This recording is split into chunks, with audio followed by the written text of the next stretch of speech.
Confuse क्यों हो रहे हो इसमें? क्या पढ़ा हुआ है?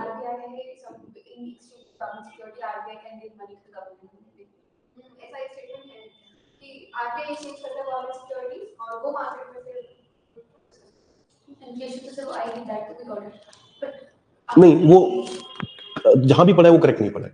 हो सकता है कोई पॉपुलर बुक भी हो, रमेश सिंह में कई चीजें गलत दी हुई, तो ऐसा हो सकता है। कह नहीं, लेकिन फिर सबका एक सोर्स नहीं होगा ना, कॉमन पॉपुलर सोर्स होना चाहिए जब कई लोगों का एक मिस्टेक आ रहा है। रमेश सिंह में इस तरह की मिस्टेक तब पता लगती है जैसे 4-5 स्टूडेंट एक मिस्टेक लेके आए, तब मैं ध्यान देता हूँ किसी मेजर बुक में होना चाहिए। तो एनीवेज, ये आप जो बोल रहे हो वो है ways and means advance system, that is ways and means advance system. उसमें होता है जहां आरबीआई गवर्नमेंट को डायरेक्टली थोड़ा पैटी कैश दे सकता है। हाँ, that is ways and means advance system, वो 97 में इंट्रोड्यूस हुआ था। कंफ्यूजन इसलिए करते हैं ज्यादातर लोग क्योंकि ट्रेजरी बिल भी उसी टाइम इंट्रोड्यूस हुए थे, सेम एक्ट के अंदर दोनों थे। उसको बोल सेम है दोनों। ट्रेजरी बिल शॉर्ट टर्म है, इसको बजट इशू होने के बाद यूज करते हैं, उसको बजट के अंदर होते हैं। Bonds are within the budget. Okay,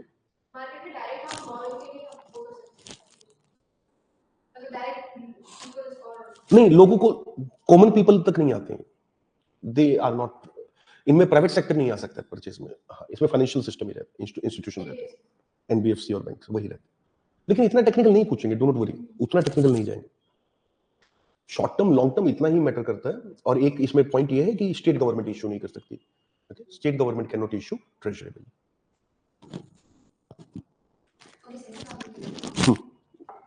only central government can issue treasury bill.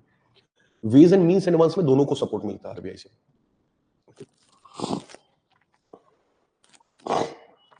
आप ही नहीं, मैं भी कॉलेज में कंफ्यूज करता था। वेज एंड मींस एडवांस और ट्रेजरी बिल काफी जगह पे एक साथ कंफ्यूज करके लेके होते हैं क्योंकि दोनों एक साथ आए थे। इंटरेस्ट एज इन वही डिस्काउंट होगा। हाँ, फिक्स कूपन नहीं होते, फिक्स कूपन नहीं होते ये भी। हाँ, they act like zero coupon, वही लिखा है। क्लियर है? नेक्स्ट लिखिए corporate bond.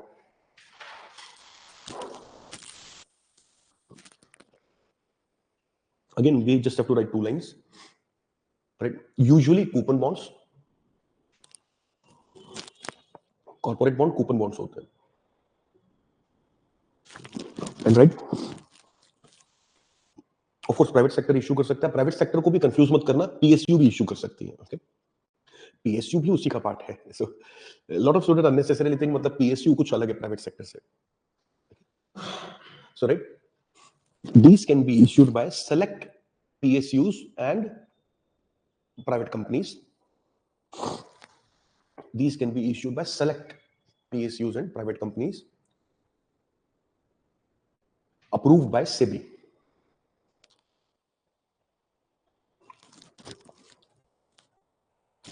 Approved by SEBI. Okay, so हर कोई नहीं कर सकता। आज हम प्रोडिजी अगर चाहें कि एक कॉर्पोरेट बॉन्ड इशू कर दें, नहीं, not possible. First of all we have to be defined as a corporate. हमारा एक बोर्ड ऑफ डायरेक्टर होना चाहिए, हमारी पूरी सारी कंडीशंस फिक्स होनी चाहिए, मिनिमम 5 ईयर ट्रैक रिकॉर्ड होना चाहिए। तो इसके लिए बहुत कंडीशंस है, बहुत limited companies, hardly 2000 companies, 2500 company शायद इशू कर सकती है। कोई ऑफिशियल डेटा मुझे नहीं पता, but I am saying by guess 2-2,500 company से ज्यादा कंपनी इशू नहीं कर सकती। सो हाँ, ये कंपनीज एक्ट के अंडर, और सेबी मैनेज करता है इसे। ओके, कॉर्पोरेट बॉन्ड्स या बॉन्ड्स मार्केट को पूरा सेबी मैनेज करता है actually, except for the government bond. हाँ, वो आरबीआई है, और आरबीआई सिर्फ प्राइमरी मार्केट में, सेकेंडरी मार्केट सेबी है, सेकेंडरी मार्केट वहां भी सेबी है। अगेन इसमें नहीं पूछेंगे, जहां इतना टेक्निकल होता है वहां नहीं पूछा जाता usually. Now right, these also require provisioning. Third objective point about it, these also require provisioning. Provisioning क्या होता है?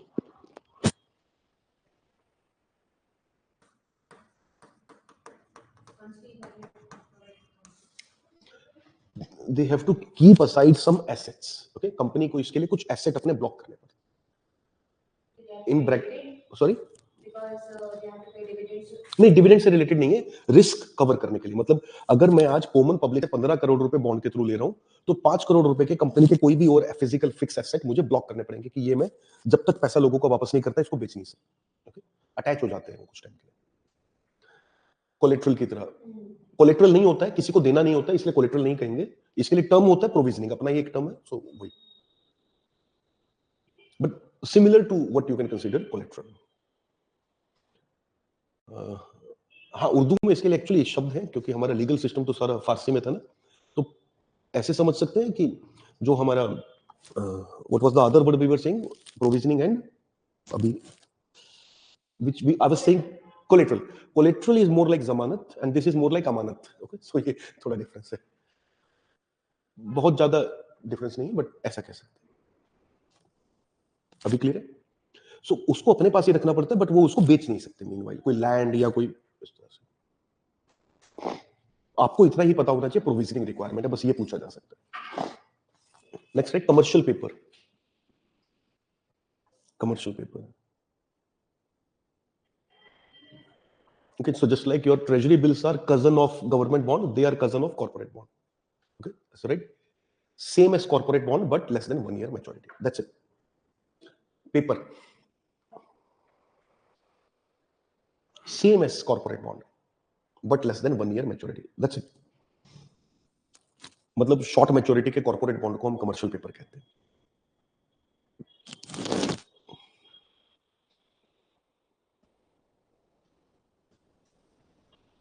इसमें एक थोड़ा सा डिफरेंस आ जाता है, provisioning is not necessary for all of them. हाँ, क्योंकि शॉर्ट टर्म है, डिपेंड करता है, दैट डिपेंड्स ऑन सेबी, उसने डिफाइन किया है। शॉर्ट टर्म में भी अगर 3 महीने तक का है तो प्रोविजनिंग नहीं चाहिए, ज्यादा का है तो चाहिए, फिर अमाउंट छोटा है तो नहीं चाहिए, अमाउंट ज्यादा है तो चाहिए, लाइकवाइज। सो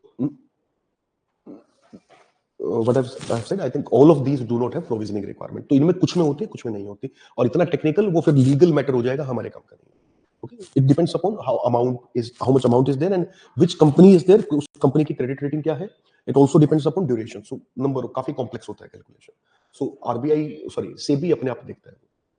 So ये हो गया हमारा कमर्शियल पेपर। अब एक और रिलेटेड टर्म है डिबेंचर, वो लिखे डिबेंचर। ये भी एक तरह का बॉन्ड होता है, debenture, right. First of all in bracket, right, so let us do in Hindi we say sandhi vichhed. So debt plus venture, it is interesting sometimes, debt plus venture. Sandhi vichhed in English is called portmanteau. It's a French term, but portmanteau ये बोला जाता है, संधि के लिए प्रयोग होता है, ये उसका इक्विवेलेंट है।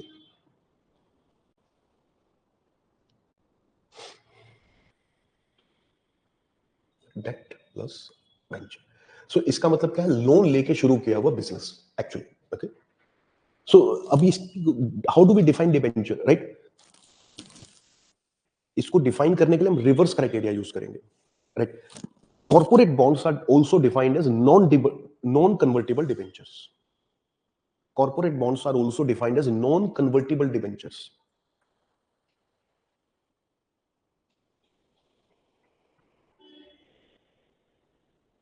इसका मतलब डिबेंचर्स क्या होते हैं, convertible. By the way, debenture is the most comprehensive terms. By definition, all the private sector bonds are debentures. सभी के सभी लोन लेके हम कोई काम कर रहे हैं, वही है सभी। So debenture is the most comprehensive term. लेकिन अब हमने इसको नेगेटिवली डिफाइन किया है, तो जहां पे जो कन्वर्टिबल है मॉडर्न इकोनॉमी में हम उसे डिबेंचर कहते हैं। ओके, कन्वर्टिबल का मीनिंग क्या है? कन्वर्टिबल का मीनिंग है where we have 2 to 3 options. I have today taken 5 crore rupee from someone. In exchange, I am promising that person 8% fixed interest for 5 years. After 5 years, either that person can collect, let us say, 7 crore rupees from me, which are payable if interest rate is 8%, or alternatively, I am also giving that person a certificate where that person has got, let us say, 2% stocks in my company, which are today worth 5 crore. On maturity, that person can get either या तो वो 7 करोड़ ले सकता है, लेकिन अगर मेरे stocks का वैल्यू ज्यादा बढ़ जाता है, for example my stock double in value by then, तो वो 7 करोड़ कैश ना लेके वो मेरे स्टॉक ले सकता है। At that time they can claim stocks also. So ये कन्वर्टिबल का एक एग्जांपल है। Inflation index bond is a debenture, वो कन्वर्टिबल है क्योंकि उसमें भी ये कंडीशन आ जाती है। जहां भी आप इंटरेस्ट से एक्स्ट्रा कोई कंडीशन लगा देंगे वो डिबेंचर हो जाएगा। सो डिबेंचर अगर टेक्निकली देखेंगे तो सबसे कॉम्प्रिहेंसिव है, हर चीज ही डिबेंचर है। लेकिन जिस तरीके से आज हम इंडिया के कंपनीज एक्ट या जो हमारे लीगल सिस्टम में देखते हैं, डिबेंचर तो प्राइवेट सेक्टर में कोई भी इशू कर सकता है। आपको किसी से भी पैसा लेके और काम करना है, आप करिए, डिबेंचर दे दीजिए उसको। सेबी का कोई इन्वॉल्वमेंट नहीं होगा इसमें, ओके, डायरेक्टली होगा। इसमें बहुत रिस्क होता है, इसलिए डिबेंचर को बहुत हेल्दी मार्केट नहीं माना जाता, right. Debentures are mostly convertible, debentures are mostly convertible. Otherwise क्या करते हैं, अदरवाइज हम उनको bond, we do not define them as debenture, otherwise हम उनको बॉन्ड डिफाइन करते हैं क्योंकि हमारे पास बेटर टर्म है फिर। क्योंकि बॉन्ड बोलेंगे तो इंटरेस्ट कम देना पड़ेगा, bond means it is more secure. Debenture का मतलब ही है कि वो लेस सिक्योर है।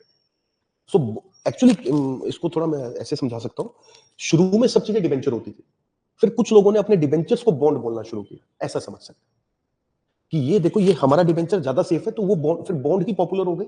तो डिबेंचर अब भी एग्जिस्ट करता है, डिबेंचर ही कॉम्प्रिहेंसिव है, लेकिन अब नेगेटिव इस तरह से डिफाइन करते हैं, बॉन्ड अलग डिबेंचर अलग।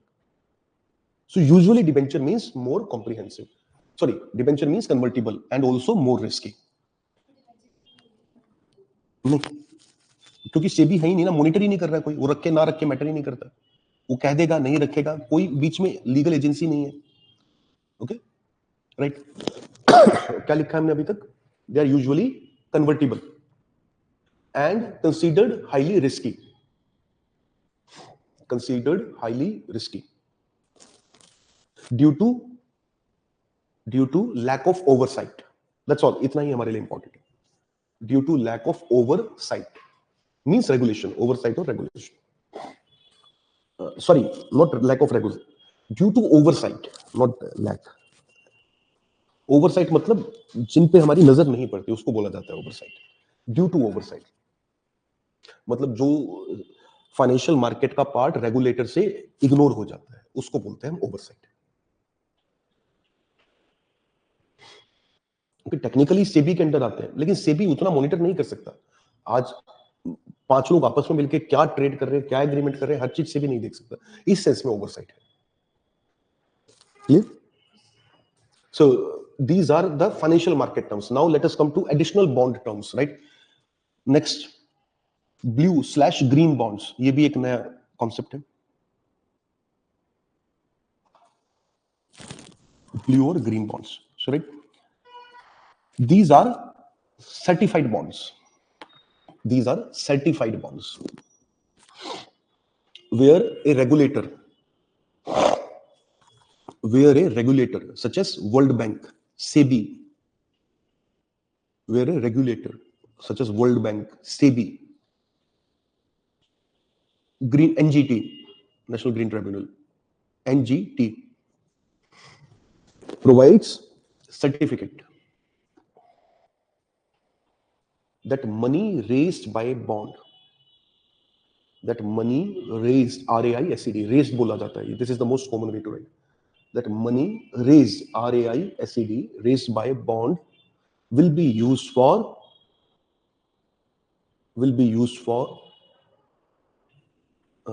in, not for, will be used in certain manner। Okay, अब हम ग्रीन और ब्लू में डिस्टिंग्विश कर सकते हैं। So now right, for example green bonds,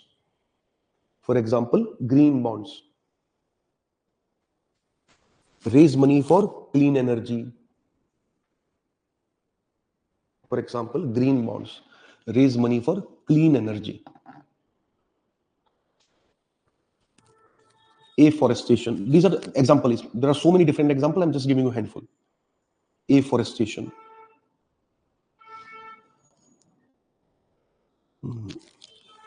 combating climate change, afforestation is also actually an example of that only, combating climate change. So let us say you create a company which cleans up the mountains from plastic trash that tourists leave there. Since you are doing a good job, सो उसके लिए state भी आपको एक अलग से certificate देगा कि इनका जो पर्पस है वो मेरिट है, there is a merit in their task.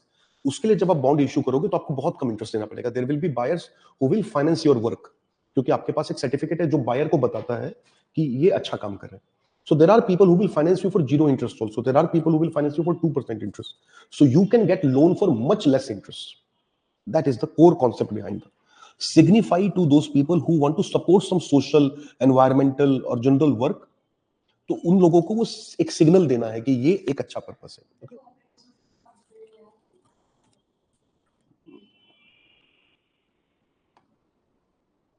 देखो दो तरीके से हो सकता है ये क्वेश्चन आपका। एक तो ये है कि CSR के अंडर में कुछ ऐसा काम कर रहा हूं जो green which is qualifying as green, so will that qualify, मैं उसके लिए क्या ऐसा पैसा उठा सकता हूं? नहीं, that is not permitted. But can I use my CSR money to buy such bonds? Yes. Okay, so there are two different ways to look at it.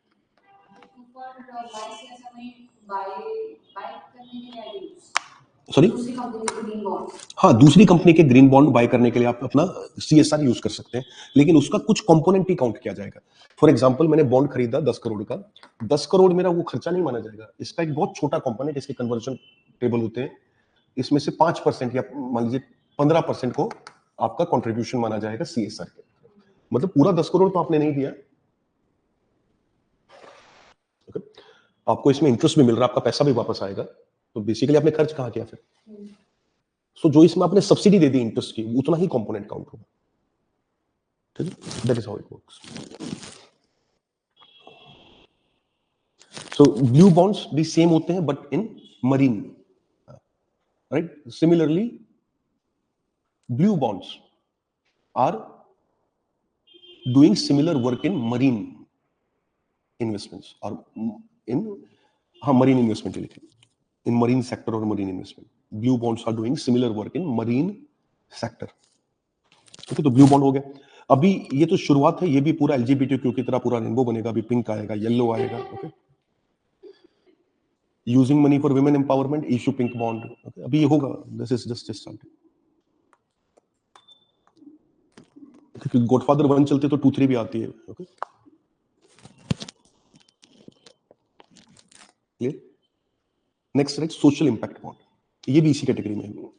ये है CSR कैटेगरी में जो आप पूछ रहे थे ना मुझसे, social impact bond. Social impact bond same है, कुछ डिफाइन नहीं करना ज्यादा। Money use for the purpose of, money used for the purpose of social work.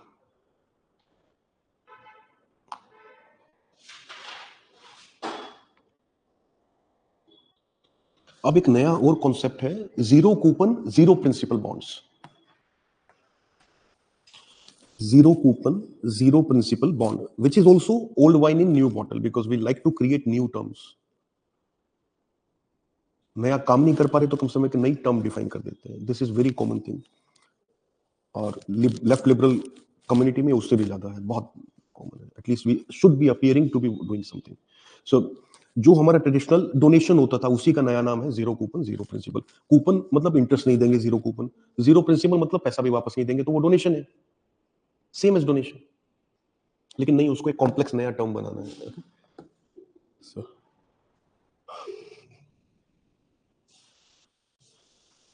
हाँ, डिसेबल्ड का स्पेशली एबल्ड, ओके, दिव्यांग।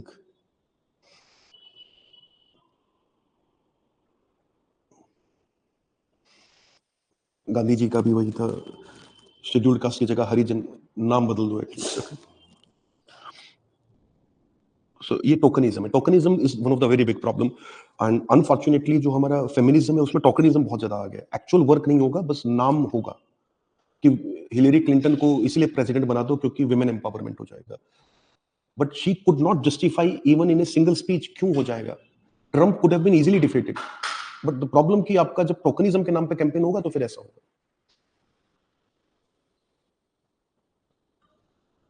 हिलेरी क्लिंटन के प्रेसिडेंट बनने से how women empowerment will happen unless she is very clearly saying these will be my policies. तो जब तक वो बात नहीं कर रही है क्लियरली, तो कैसे हो रहा है? या मायावती के प्रधानमंत्री बनने से दलितों का उद्धार होगा, तो वो कैसे होगा हमें नहीं पता। That is also tokenism. If she actually does work, that will be good. I am not saying she will not do, I am not going into that. वो हो सकता है हो, लेकिन सिर्फ बन जाने से नहीं होगा। All I am saying is that तो ये मोदी को गाली देने से ओबीसी की वो नहीं हो जाती, ये सारे पॉलिटिशियन करते हैं कॉमनली कि मेरे समाज को गाली दे दी। If you talk about a politician, you target them, they say अरे तुमने मुझे नहीं, मेरे पूरे समाज को गाली दिया। They try to create political score with that. वही वो रिवर्स टोकनिज्म है, दैट इज रिवर्स टोकनिज्म। लेकिन ये दोनों ही खराब है, tokenism as well as reverse tokenism.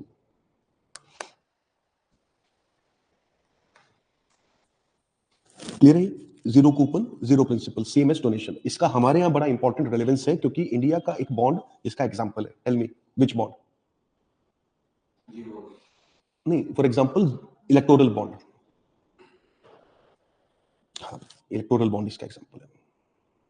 For example electoral bonds, that is zero coupon zero principal. और क्योंकि अभी ये न्यूज में भी है तो ऐसा पूछ सकते हैं उसको। ओके, अच्छा ये वैसे भी बहुत न्यूज में है, क्यों? क्योंकि गवर्नमेंट ने प्रपोज किया है कि हम लोग इंडिया में एक सोशल एक्सचेंज बनाएंगे, right? Next social exchange like stock exchange, government is saying we will create social exchange, which is a good idea, which is a good idea, no doubt. And sorry, हाँ मैं वही बता, right, under this NGOs will list and issue zero coupon zero principal bonds, list जैसे stock exchange में companies listed होती हैं, under this NGOs will list and issue zero coupon zero principal bonds। ये social exchange bonds में trading करेगा और NGOs ऐसे donation नहीं लेंगे पर्ची काट के, अब वो बॉन्ड होगा, सेम है, वही डोनेशन ही है, लेकिन इसका डिफरेंस हो जाएगा। जब आप बॉन्ड की तरह इशू करेंगे तो एक बॉन्ड के साथ रेड हेरिंग प्रोस्पेक्टस देना पड़ेगा, ये पैसा कहाँ यूज होगा, और फिर इसका ऑडिट होगा, ये डिफरेंस क्रिएट हो जाएगा। इसके लिए हम बनाएंगे कुछ ना कुछ रेगुलेटरी बॉडी। हाँ, और ये बहुत अच्छा रहेगा क्योंकि एनजीओस का this is as per the UNICEF and there is another report also, I am not able to recall, ये मैंने किसी यूएन की रिपोर्ट में बहुत डिटेल में पढ़ा है, that they spend only 25% to 30% of the money on the cause. 30% of the money they use on their institutional structure, salaries, etc., and the CEO payouts. And 30% of the money they use for holding conferences, etc. बाली में conference करके गरीबी दूर करेंगे। Okay, so this is also very common. जितने भी बड़े NGO हैं उनके बहुत फेमस अच्छे लग्जरी डेस्टिनेशंस पे कॉन्फ्रेंसेस होते हैं, सिंपोजियम, पेपर प्रेजेंटेशन। नाम उसका पेपर प्रेजेंटेशन ही होता है, but you can find whisky bottles worth 50,000 also there. World की सबसे एक्सपेंसिव लिकर उन्हीं एनजीओ के उनमें बढ़ती है। Okay, so they are the biggest drunkers also in a way, and I worked in, मैंने अच्छे से काम किया एनजीओ में। ओके, I was also highly motivated and I was also with communist ideology when I passed out from college. So मेरा ideology उस time वही था, and I worked with मजदूर किसान शक्ति संगठन for example, and I've also worked with Arvind Kejriwal when he was running this परिवर्तन, and I would also work with other people, Aruna राय के साथ भी काम किया। So इसलिए मुझे बहुत अच्छे से पता है कैसे काम करता है सिस्टम। So इसी सबको कंट्रोल करने के लिए sir, which is a good idea, क्योंकि इससे क्या होगा, मॉनिटरिंग होगी। आज आपने पैसा लिया तो उसकी अकाउंटेबिलिटी फॉरएवर है, क्योंकि ये बॉन्ड ट्रेडेबल है। अगर आपके आज बॉन्ड्स कम वैल्यू के हो गए तो इसका मतलब आगे पैसा लेना इंपॉसिबल हो जाएगा। ये अच्छा रिफॉर्म होगा। Okay, but we do not know government will show that much courage और नॉट, क्योंकि बात तो ये 3 साल से हो रही है। So that's all in the types of bonds. अभी टाइप्स ऑफ बॉन्ड कंप्लीट है। Bond was the biggest topic in the instruments. Next is equity. Let's have a small break and we continue. Okay, 5 minute का एक break लेते हैं, continue.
अच्छा,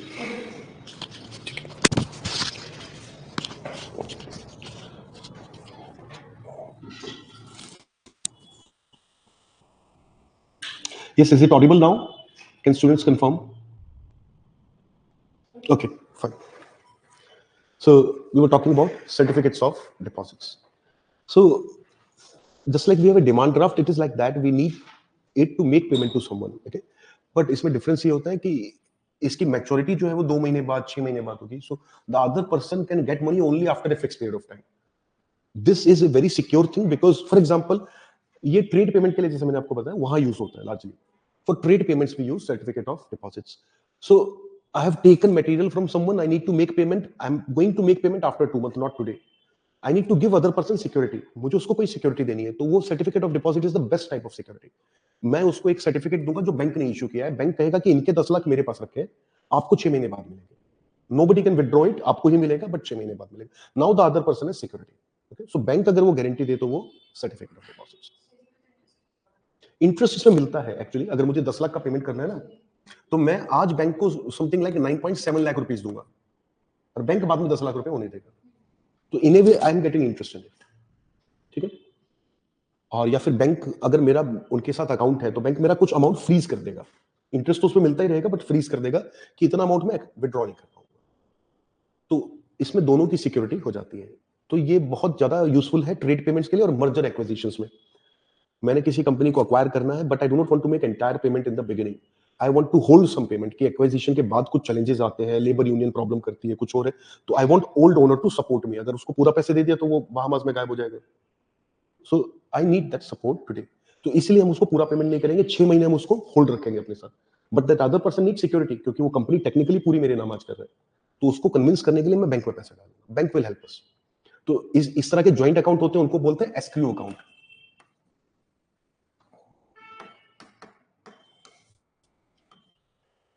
ESCHREW, this is R, ये थोड़ा गलत नहीं है, एस्क्रू अकाउंट ESCHREW, ये टॉपिक आता है फाइनेंशियल सर्विसेज में, but this since there is a context right it, so escrow account is very similar to something like certificate of deposit। escrow account में पैसा डाल देंगे हम। Now this is clear. इसी तरह से फिर हमारा होगा बिल ऑफ एक्सचेंज।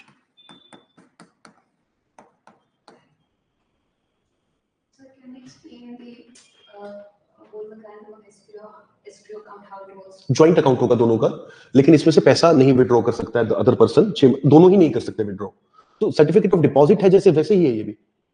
ठीक है, अब एस्क्रो अकाउंट जो है, हम उसमें जैसे मुझे पेमेंट करना है किसी और को, मैंने उनका एसेट लिया है, तो ये होगा कि जैसे ज्वाइंट वेंचर में दो लोग मिलके कुछ बना रहे हैं, तो दोनों अपना पैसा इसमें डाल के ब्लॉक कर देंगे। ठीक है, तो ये एस्क्रो अकाउंट पहली बात हमारे ट्रेडिशनल बैंक प्रोवाइड नहीं करते, there are special agencies for that, ये कॉर्पोरेट सर्विस में आता है, and merchant banks provide this type of services, this doesn't come under your current account, savings account, ये मर्चेंट बैंकिंग का टॉपिक है, technical है, बहुत काम का भी नहीं है। एस्क्रो अकाउंट आएगा क्वेश्चन तो बहुत बेसिक आएगा, it is a type of financial service required for deferred payments, बस इतना ही, इससे ज्यादा टेक्निकल आपसे नहीं पूछा जाएगा। सो ये पर्पस होता है, क्लियर। सो एस्क्रो अकाउंट, उसी तरह बिल ऑफ एक्सचेंज होगा। बिल ऑफ एक्सचेंज अब किसी बैंक की गारंटी से नहीं आएगा, बिल ऑफ एक्सचेंज है कि मैं आपका पैसा वापस करूंगा, but this is stamp paper certified by court, तो वो बिल ऑफ एक्सचेंज कोर्ट्स ने अप्रूव किया है कि दिस पर्सन हैज प्रॉमिस्ड, इस पर्सन ने पैसा लिया है और ये वापस करेगा। अब ऑफ कोर्स गारंटी नहीं है, so this has much less liquidity compared to these, this is not even an instrument by the way, ये एक सर्विस है, I told you, this is an instrument which is very high liquidity क्योंकि ये bank guarantee, but this has much lesser liquidity। bill of exchange है, मैंने किसी से सामान लिया, उसको कोर्ट के थ्रू एग्रीमेंट करके दे दिया कि आपका पैसा वापस मिलेगा। अब मेरी जितनी प्रेस्टीज है मार्केट में, उसके बेसिस पे मेरे बिल ऑफ एक्सचेंज का वैल्यू होगा। मेरा रेपुटेशन बहुत ज्यादा है तो मेरा बिल ऑफ एक्सचेंज भी चलेगा, that is how it works. क्या गुडविल, हाँ goodwill exactly, so that is bill of exchange. लेकिन हाँ, यहाँ पे एक लीगल लायबिलिटी है, ये कोर्ट के थ्रू हुआ है, इसी का इनफॉर्मल क्या है, हुंडी, मैंने अपने लेटर हेड पे साइन करके दे दिया, तो वो हो जाएगा हुंडी। पर्सनल प्रॉमिस, कोर्ट में जाके नहीं किया, पर्सनली किया। ओके, सो हुंडी, इनफॉर्मल बिल ऑफ एक्सचेंज, आप लिखिए ब्रैकेट में। कौन? हुंडी एक इंस्ट्रूमेंट है, हुंडी उस एग्रीमेंट को बोलते हैं, इंटरमीडिएट नहीं है। Hundi, hawala, these are agreements, informal personal agreements या प्रॉमिस। ओके, सो हुंडी है informal bill of exchange based on personal promise. Okay, now for example ये इंदौर में, कोलकाता के पुराने बाजारों में, बॉम्बे के ओल्ड बाजारों में चलता है हुंडी, दिल्ली में भी चांदनी चौक में चलता है, in other places it is not so popular. Okay, ये आई थिंक मारवाड़ी टर्म है। हुंडी का मतलब होता है कि पर्सनल गारंटी, आपका पैसा मैं दूंगा। इफ आई हैव गुडविल, हो सकता है मेरी हुंडी की वैल्यू किसी भी और चीज से ज्यादा। For example Haldiram namkeen is a famous company that still buy all the raw material on hundi. उसने 1 करोड़ रुपए का चना मंगाया, ओके, वो चने के लिए उसने पेमेंट कर दी हुंडी में। They are not making paying money today, they say after 2 months I पे यू 1 करोड़। मीनवाइल वो जिसने हुंडी ली, वो उस हुंडी को मार्केट में भी यूज कर सकता है, because Haldiram has a good reputation, so कोई भी उसको एक्सेप्ट कर लेगा। So for example the person from whom I purchase raw material needs money, उसको अर्जेंटली पैसा चाहिए, वो ये किसी और को दे देगा, maybe for 97 lakh. That person knows Haldiram से 1 करोड़ आना है, मतलब आएगा। So I have that reputation, तो मेरी हुंडी काम करती है इस सेंस में। सो पुराने कलकत्ता के बाजार जो है या मारवाड़ी जितने भी मार्केट है, इंदौर, सूरत, बॉम्बे, वो सब में हुंडी काम करती है। So it is an example of informal. इसमें लिखिए एक और, NWR, negotiable warehouse receipts. Negotiable warehouse receipts नहीं, नेक्स्ट है, they can also act as financial instruments. Negotiable warehouse receipts, right? These are going to be instrumental under ENAM. ये अभी popular नहीं है इंडिया में। These are going to be instrumental under ENAM, Electronic National Agriculture Market. I'm sure all of you are aware ENAM, under ENAM, okay? Electronic National Agriculture Market.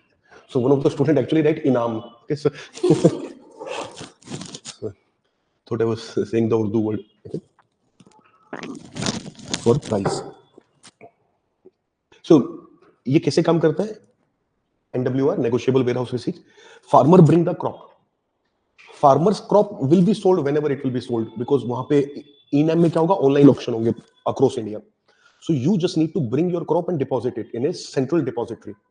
वो आपके crop की receipt ले लेंगे, आपको एक लेटर देंगे कि आपसे हमने 30 क्विंटल लेट अस से व्हीट रिसीव किया, this variety, this basic idea it will have. Now let us say the expected trade value of that is 70,000 rupees. This is the expected trade value. On basis of that, जो आपको certificate मिला वो आपको 50,000 की value दे देगा. You can spend 50,000 rupees from that in order to buy seeds, in order to buy the next raw material. तो ये कुछ, it is not going to be a general market instrument, but this will be acceptable in number of shops and agencies. कहीं पे भी आप अपना NWR दोगे, उसकी डिजिटल एंट्री होगी, उसके अगेंस्ट लायबिलिटी आ जाएगी. बाद में जब आपकी क्रॉप सोल्ड होगी तब नेट डिफरेंस आपको मिल जाएगा. For example your crop sells for 71,000, meanwhile you have used up 40,000 already, so you get the difference. इतना टाइम नहीं होगा इसमें, ये 20-25 दिन से ज्यादा का इंस्ट्रूमेंट नहीं है, इन्फ्लेशन का रोल नहीं आएगा. ठीक है, ये अभी क्या होता है, फार्मर क्रॉप लाता है इंटरमीडियरी के पास, इंटरमीडियरी या जिनको हम कहते हैं कमीशन एजेंट्स, आड़तिया, वो लोग क्या करते हैं, वो क्रॉप को सेल करवाते हैं. They have the contact of all the local mill owners, they have the contact of the government agencies, they call them up, और वो लोग सब आके ऑक्शन करेंगे, ऑक्शन के थ्रू क्रॉप सेल होता है. That is how the things usually sell for. Government anyways only come for wheat purchase, बाकी सब में गवर्नमेंट है भी नहीं. So basically it's all about private money, private buyers, private में कौन कौन वो क्रॉप परचेज करता है. ये इंफॉर्मेशन और ये नेटवर्किंग के बेसिस पे ही वो सर्वाइव करते हैं मार्केट में. तो उनका काम है फार्मर की फसल को बिकवाना. अब इस सिस्टम में क्या है, 1 या 2 दिन के अंदर क्रॉप आपको खुद बेच के जानी है, आप किसी के भरोसे मत छोड़ नहीं सकते. लेकिन सेंट्रल डिपॉजिटरीज जब बनेंगी तो वहां पे ऐसे काम नहीं होगा. आप अपनी क्रॉप डिपॉजिट करके जाओगे, फिर उसका बैच नंबर लगेगा, उसका ऑनलाइन ऑक्शन लगेगा, उसका लैब रिपोर्ट आएगा, बीच में लैब टेस्टिंग होकर उसके बेसिस पे जब ऑक्शन होगा, ऑक्शन में 10 दिन लगे, 12 दिन लगे, वो होने को 2 दिन में भी हो सकता है. तो इसलिए फार्मर उतने टाइम तक पैसे के लिए वेट ना करे, नेक्स्ट क्रॉप की तैयारी करे, इसलिए ये एक प्रोविजन बनाया गया है NWR, नेगोशिएबल. लेकिन अभी ऑपरेशनल नहीं है क्योंकि डिपॉजिटरी भी नहीं है अभी. उसके लिए पहले ENAM सक्सेसफुल होगा तब ये काम करेगा. अभी ये सिस्टम कैसे काम करता है, जो इंटरमीडियरी है वही कुछ एडवांस दे देता है. Okay, they give them some advance. और अगर क्रॉप में टाइम लगने वाला है, पेमेंट में टाइम लगने वाला है, जैसे आपकी क्रॉप सेल हो गई बट मिल के थ्रू पेमेंट 15 दिन में आएगा, तो इंटरमीडियरी से वो कुछ एडवांस ले जाते हैं, 20,000 15,000, at least they can by the inputs. That is exactly how the things work.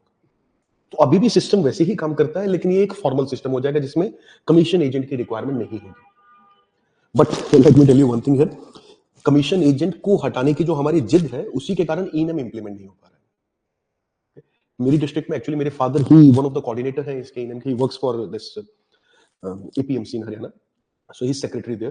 तो उनके अंडर आता है वहां का लोकल जो APMC है, तो वहां पे ENAM उनके अंडर आया था इंप्लीमेंटेशन, और वो यही बता रहे हैं कि सरकार जितना कोशिश कर रही है हम इनको निकाल दें, उतना ही प्रॉब्लम आ रहा है. ENAM का सबसे बड़ा फेलियर या प्रॉब्लम है कि हम इंटरमीडियरी को निकालना चाहते हैं, क्योंकि इंटरमीडियरी सिर्फ बिकवा नहीं रहा है क्रॉप, उसके बाद उसकी पैकेजिंग, ट्रांसपोर्टेशन, गारंटी, वो सब इंटरमीडियरी लेता है. अगर इंटरमीडियरी को हटाओगे कौन लेगा? No government employees ready to do that. क्यों लेगा वो? उसको कोई इंसेंटिव दे नहीं रही सरकार. अननेसेसरीली आप गारंटी लेके रिस्क बनाओगे, why you will do that? Nobody will do that. तो अल्टीमेटली हाथ पैर जोड़ के उनको ही वापस लाना पड़ता है। क्यों करेगा एनजीओ? पहली बात तो एनजीओ सोशल वेलफेयर के लिए जितने हैं उनमें से 10% है, बाकी सब लोग अपनी इनकम उसमें से जनरेट कर रहे हैं।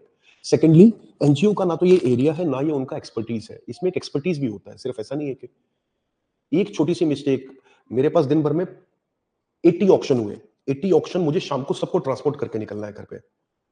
80 अलग अलग, बहुत मिलते जुलते, ज्यादा डिफरेंस तो है नहीं, सभी क्रॉप एक जैसी दिख रही है, सबकी सब करेक्ट जगह डिस्पैच हो, उसकी कोडिंग करेक्ट हो, कौन देखेगा ये? इसके लिए बहुत एक्सपर्टीज का काम है ये।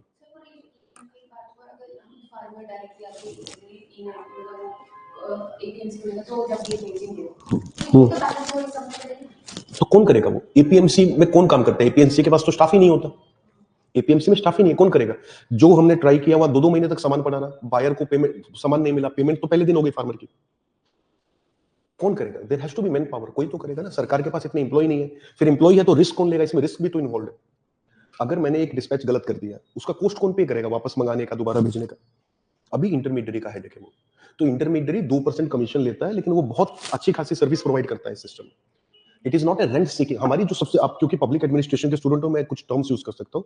One of the fundamental mistake by government is that it consider these, intermediary भी बोलना गलत है, इंटरमीडियरी का मतलब है जो वैल्यू ऐड ना करता हो, they are actually value addition, वो इसमें वैल्यू ऐड करते हैं। इसलिए एक तो ये टर्म ही रॉन्ग है इंटरमीडियरी, वो जमींदार नहीं है पहली बात, कि वो किसान से सिर्फ रेंट ले रहे हैं, वो इसमें बहुत सारी सर्विसेज देते हैं। ऑक्शन कराना अपने आप में एक सर्विस है, उसको नहीं मानते सर्विस, ठीक है, लेकिन बाद में उसकी पैकेजिंग करना, उसकी करेक्ट ट्रांसपोर्टेशन कराना और गारंटी लेना कि सही जगह पे सही डिस्पैच होगा, और अगर गलत डिस्पैच हुआ तो वो किसके कॉस्ट से होगा, ये सब वैल्यू एडिशन है।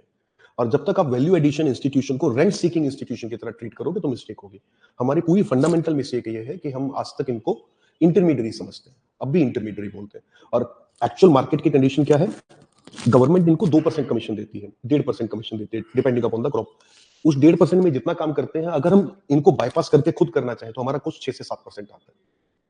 ये गवर्नमेंट के अपने मैं नंबर्स बता रहा हूँ जो मेरे फादर ने मुझे बताया। और मेरे फादर एक्चुअली जो है वो his one of the award winning मतलब ऑफिसर्स, तो उनको राष्ट्रपति से, गवर्नर से, सबसे अवार्ड मिले हैं उनके काम के लिए।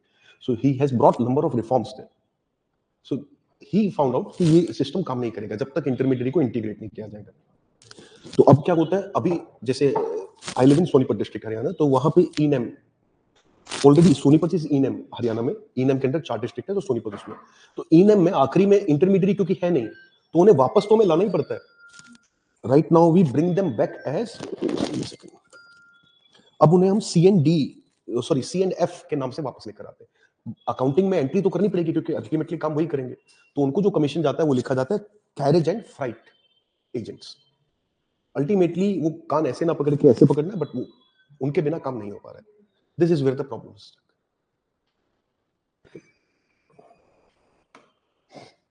सो दिस इज क्लियर। ये सब हमारे हैं अलग अलग instrument. Now right, equity, you can find handful of other also, but वो सब इसी डेफिनेशन में आएंगे। ओके, शॉर्ट टर्म ट्रेडिंग की सिक्योरिटी के लिए होते हैं बाकी।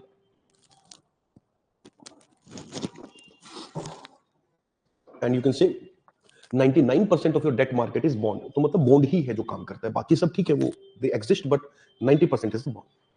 So debt market is complete. Now equity. So repeat the line that I said earlier. They are tradable partnership agreement of equal value.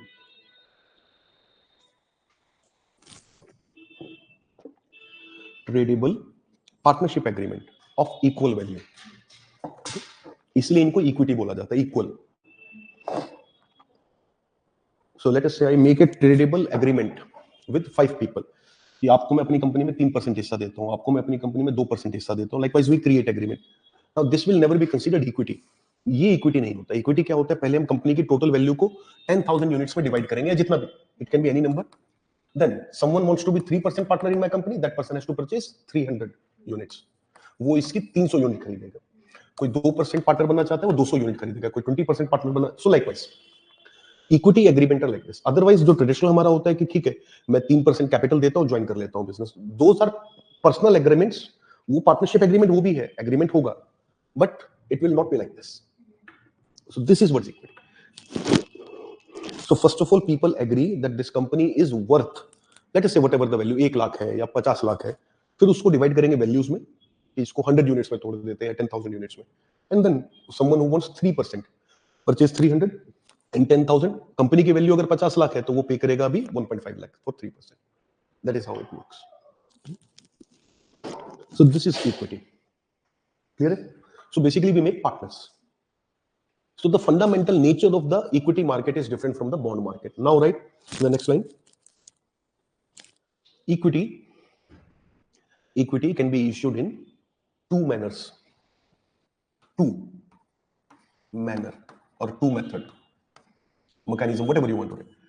First is private placement.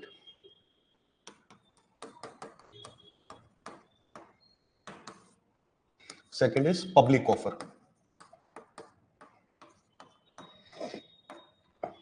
such as IPO, FPO, etc. Public offer, private placement. Clear? So, right, public offer in the next paragraph. Public offer are highly restricted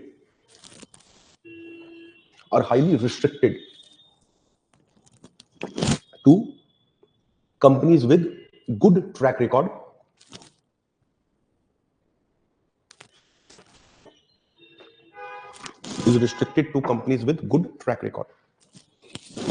and it must be approved by SEBI. बिना SEBI से approve हुए कोई public issue नहीं होगा. It has to be approved by SEBI. Sir, for the primary market, for stocks, SEBI will also not regulate the primary, it will only regulate the secondary. नहीं, दोनों करेगा. मैं भी बता, ये अभी प्राइमरी की बात करें.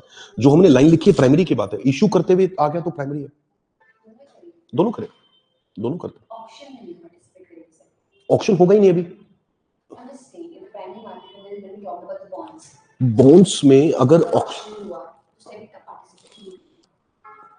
नहीं, सेबी आपको पहले तो परमिशन ही सेबी से मिलेगी कि आप बॉन्ड इश्यू भी कर सकते हो या नहीं. सेबी के परमिशन के बिना बॉन्ड इश्यू नहीं होगा. तो प्राइमरी तो वो हो ही गया ऑटोमेटिक. हाँ, ऑक्शन वो नहीं कराएगा और ऑक्शन होता ही नहीं है प्राइमरी में ज्यादा. प्राइमरी में सब्सक्रिप्शन होता है. There is a difference between subscription and auction. Primary बोल रहा हूं. Private market bonds are always subscribed. You just purchase, उसका प्राइस फिक्स है. आप हाँ, उसमें ये हो सकता है ज्यादा लोग लेना चाहते हैं तो आप अप्लाई करेंगे पहले. You apply for subscription, then a lottery will be there. In case there are more people, then there will be lottery. Then some people will get through randomized lottery system, some people will not. अगर कम लोगों ने apply किया तो उनको automatically मिल जाएगा. So that's how it works. इसमें सेबी का role ही नहीं है.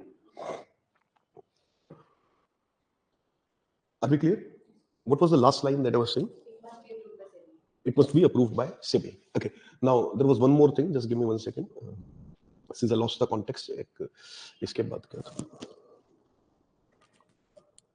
It must be approved by SEBI. Yes, public offer also go through lot of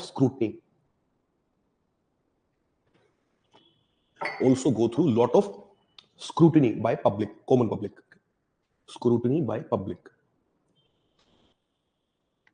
through provision of underwriting, guarantors,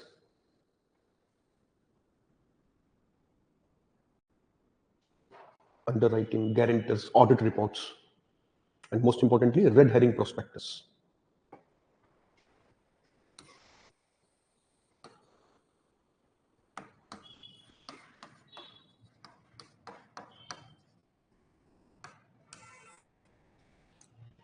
Red herring prospectus. Investment is subject to market risk. Kindly refer to the red herring prospectus. यही होता है वो.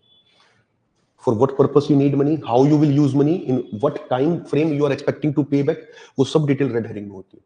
आपके पैसे का कैसे, कब, कितना इस्तेमाल होगा, रेड हेरिंग. इसलिए सबको पढ़ना चाहिए. Okay, nobody reads it. वो एक अलग बात है. So we install any software, we just press accept. वो पॉसिबल भी नहीं पढ़ना. Not making fun of anyone, मैं भी यही करता हूँ. हाँ, बट इन्वेस्टमेंट करते समय रेड हेरिंग जरूर पढ़ लेना चाहिए. Okay, so कंपनीज आप ना पढ़ पाए इसलिए 200 पेज का बनाती है. Otherwise, it can be of 3 pages well. So, audit report भी होगी, रेड हेरिंग प्रोस्पेक्टस भी होगा, गारंटर्स की रिपोर्ट भी होगी, जिस कंपनी ने गारंटी दी है, इंश्योरेंस कंपनी देगी वो गारंटी, फिर अंडरराइटर्स होंगे, 2 बैंक से अंडरराइटिंग कराना जरूरी, ये सब होने के बाद से भी अप्रूवल देते हैं। और पब्लिक को कंपनी का जो प्रपोजल है उसको रिव्यू करने के लिए ये सब डॉक्यूमेंट्स काफी होते हैं। Okay, so that is how public offer can be made. So public offer itself is a very complicated process, इतना इजी नहीं है इशू करना। Now right in the next paragraph, private placement. Private placement, right? This can be done even by startups. This can be done even by startups without SEBI's approval. Without SEBI's approval.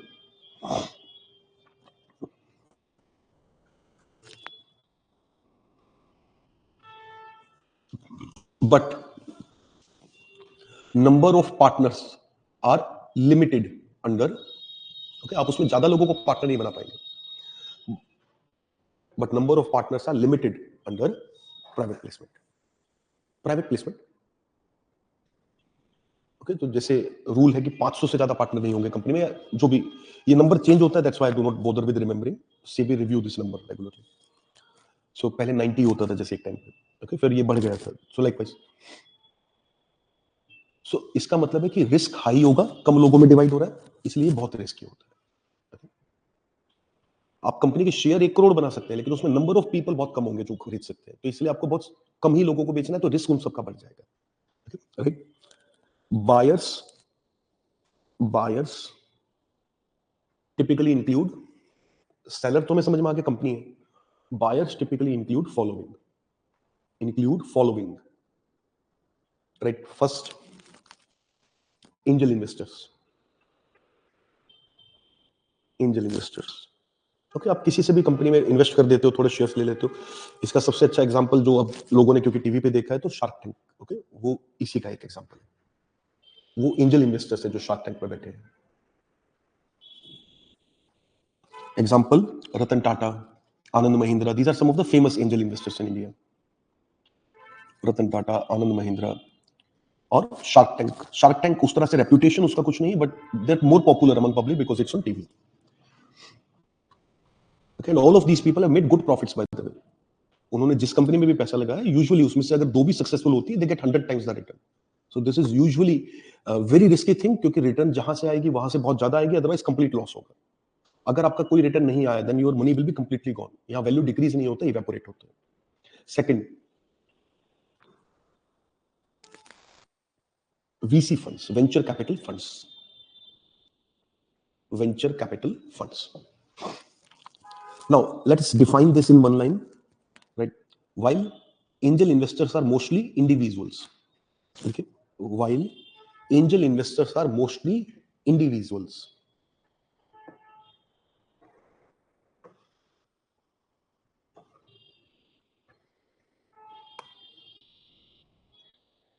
who invest side by side, मतलब उनके लिए वो एक side profession है, profession भी नहीं है, एक सेविंग है।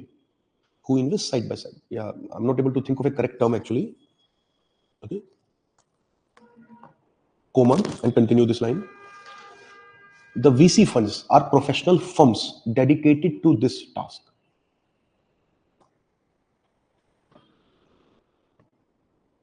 I have said, I'm answering to an online student, so what will come after mostly? Mostly individuals, I said. Mostly individuals who invest side by side. Side by side is not a good term. मुझे कुछ alternative अभी याद नहीं आ रहा है, but क्या हो सकता है? Side by side is not a correct good term. Who invest casually कह सकते हैं थोड़ा, okay? Who invest casually, क्योंकि वो उतना उनका प्रोफेशन नहीं है वो। अनप्रोफेशनल लिखना भी गलत हो जाएगा। Not able to think of a correct term here. But anyways, I hope you got. Okay, so Ratan Tata's job is not to analyze the others' business, analyzing others' business and investing in them. His full-time occupation is something else. This is something he does casually in free time. Same for Anand Mahindra, same for large number of people. जबकि ये है professional firms जिनका काम ही ये है कि सारा दिन पिच को स्टडी करना। Okay?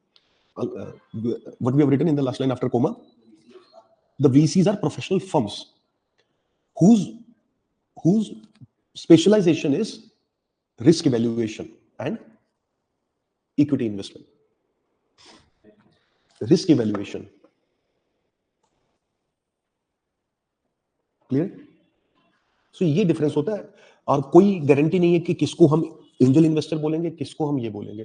There can be individuals also who do it full time. There are lot of people, उनका कोई बिजनेस नहीं है, वो सारा टाइम उन्होंने they have earned and they have got retirement from their businesses. They have taken early retirement at 40 45. Now they do this full time. तो उनको क्या बोलोगे आप? सो ये कोई फिक्स नोमेनक्लेचर नहीं है, these are general terms. Okay, some people can come in both categories that way.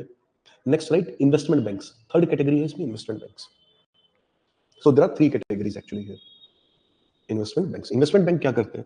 You must have heard of this term. Investment bankers are one of the highest paid professionals in the world because this is highly risky job, right? They buy such equities on behalf of clients. बस ये difference. They buy such equities on behalf of their clients. तो VC खुद खरीदते हैं, ये अपने clients के लिए खरीदते हैं. अदरवाइज वीसी एंड दे, इसमें भी कोई टेक्निकल डिफरेंस नहीं है. They are very much like VC funds. Clear? So that's it. ये भी हो गया हमारा. सो ये तीनों कैटेगरी जो है ये है बायर्स प्राइवेट प्लेसमेंट में. ओके, इस तीनों में आते हैं. अनप्रोफेशनल जो कैजुअली खरीद लेते हैं, लेकिन प्राइवेट प्लेसमेंट में कोई स्टॉक मार्केट नहीं है. आपने एक बार खरीदा तो उसको बेचोगे कहां हमें नहीं पता. Okay, so there is no fix market. You have to meet people, you have to meet prospects buyer in future. तो कैसे बेचोगे हमें नहीं पता, इसलिए बहुत रिस्की. और गवर्नमेंट किसी कॉमन पर्सन को इसमें आने नहीं दे. Government prevents common people from investing in all of this. इसमें मत पैसा डालिए, गवर्नमेंट यही सजेस्ट करती है. Common people should not even bother with stock market. By the way, अगर आपके पास सेवरल करोड्स नहीं है इन्वेस्ट करने के लिए, तो स्टॉक मार्केट में भी दिमाग नहीं लगाना चाहिए. Because it itself become full time occupation of people. I've seen relatives, friends and many people, उनका फिर पूरा काम वही हो जाता है. Even when they are on vacation, they will be checking out the updates on the companies. वो फिर CNBC आवाज सुन रहे हैं. म्यूजिक की जगह उनका वो स्टॉक मार्केट अपडेट हो गया. बच्चों को कार्टून नहीं देखने दे रहे हैं घर में. Okay, so this happens and this takes over their life. So for what purpose you are doing that? कि 50 लाख पे अगर एफडी में होता तो शायद 8% रिटर्न आता है, यहाँ शायद 12% आ जाएगा, इससे ज्यादा होता नहीं. So no one should bother actually. अगर छोटा अमाउंट है, they should perhaps buy mutual funds और उनको वहीं रहना चाहिए. That is what government is promoting also. Common people stay away from individual stocks.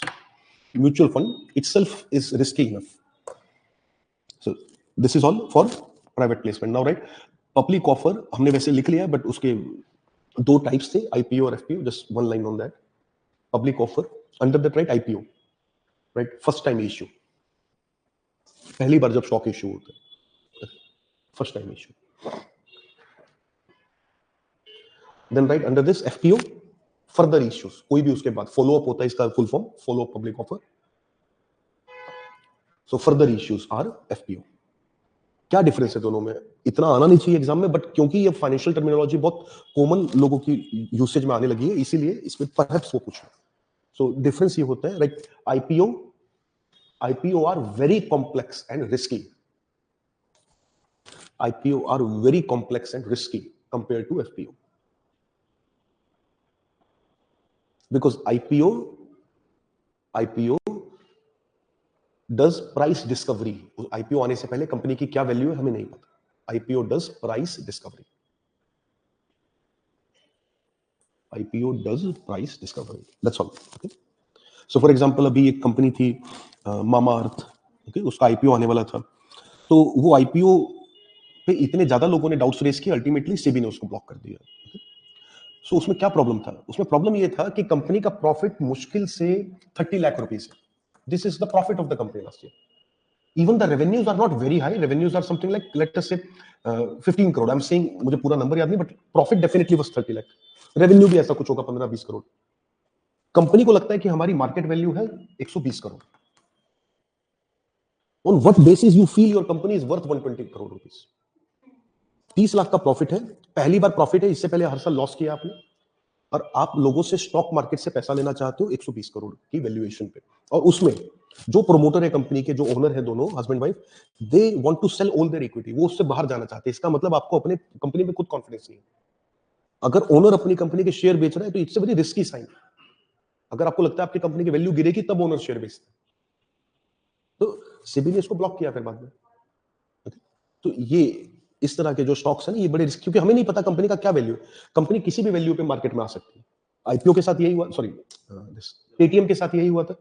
Paytm showed a very high valuation and people thought it is actually valued that much. That's why everybody went in loss. Paytm से किसी ने कुछ earn नहीं किया. Okay, मुझे नहीं, मैं actually stock market study नहीं करता हूँ, ये तो सब वो है जो बहुत ज्यादा सोशल मीडिया के भी मीम्स बन जाते हैं, वहां से मुझे पता लगता है। मैं स्टॉक मार्केट से बहुत दूर रहता हूँ। You want piece of life, stay away from stock market.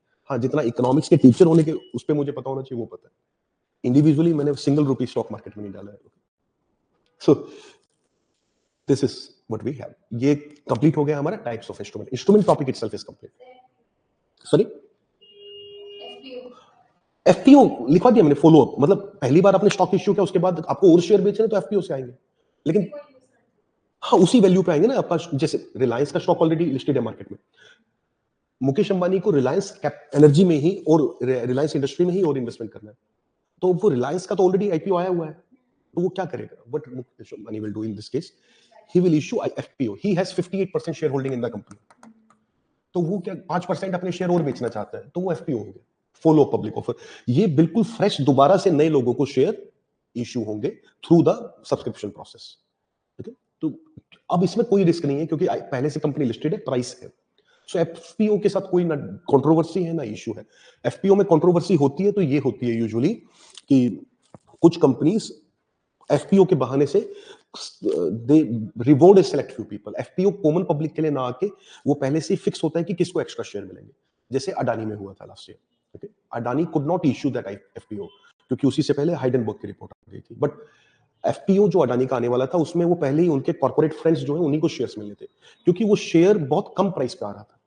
So companies अपने कुछ फ्रेंड्स को बेनिफिट करती है, लेकिन ये भी ज्यादा कंट्रोवर्सी नहीं क्योंकि इससे किसी का नुकसान नहीं हो रहा।